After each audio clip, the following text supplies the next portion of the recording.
So from time to time, you may encounter a technical problem that you can't solve on your own. This could involve software that you need to have installed. It could be a piece of hardware that's not working the way it's supposed to, or even questions that you have that you can't find the answers to within the resources for this course.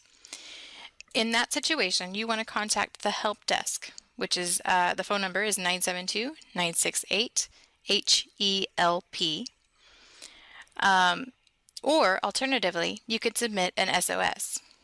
So if you go to the portal, which is cfbportal.org, and click on the SOS link, you'll be brought to the SOS Support Center homepage. If you do have a problem that you'd like to have someone fix, you should go in and submit a ticket. Now, if you have time or you're curious, you can go into the troubleshooter page, or you can browse the different topics within the knowledge base, which may help you solve the problem without contacting an external source.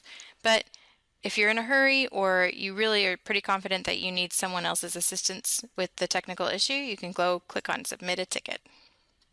It'll ask you to log in. This is just your CFB credentials, so your username and your password that you use to log into your teacher workstation. I'm going to tell it no, I don't want to remember the password right now. And as you can see right now, I do have 2 tickets that were previously opened, but they had already been resolved. Okay, so this will give you a history right when you log in of all of the tickets you've submitted and recent tickets that somebody has come to help you with. To request support or to create a new ticket, you'll want to click on Submit a Ticket.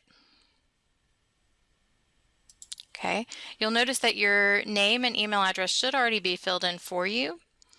If you are creating a ticket for somebody else, but through their computer, you may want to create or add your name here in the created by, but it's optional, it's not necessary. So you're going to put in your name. We'll put in Holly. Of course, you'd want to put in your first and last name. Select the category for the type of help that you need. Okay, so here, if you need software installed, put software here. If you're having trouble with Teams, you would select one of the Teams options. Sometimes, I think one of the most common issues that people have is equipment, and so computer technology and equipment is a very common category for SOS tickets. You'll want to select your location. So what campus are you on? Oop, it doesn't want to select one there. Okay. So I worked at Perry. I would select Perry. You'll want to put your room number in and add your extension in case it's something they need to call you about in order to get the correct information. Now, your node number is typically located on your computer. There will be a little sticker and it will have some letters and numbers and a barcode. So I work at Perry and my teacher workstation has the node number of PERSTW014. So it should look something like that. It's not super long. What is that? 9 characters. But it will be located on a sticker on the exterior of your computer. Not necessarily the monitor, but the actual computer box or the case for the computer. Your model number will be located on a sticker as well. I'm going to skip that for the purpose of this tutorial, but it will be located on a sticker that the manufacturer for the computer provided, and those are often located in the back of the computer or on the sides. The node number you will typically find either on the top or on the front in easy access. Serial number you can provide if you find it, but sometimes it's challenging to find. Now here's the important part. When you get to the detail of the problem, you do want to make sure that you provide as much information as possible, including what you've done, what you saw, what you were doing when you encountered the problem, what you need or what you think you need, what you have, just any details that may help someone that's coming into your classroom with no knowledge of the problem previously so that they can fix it for you as quickly as possible.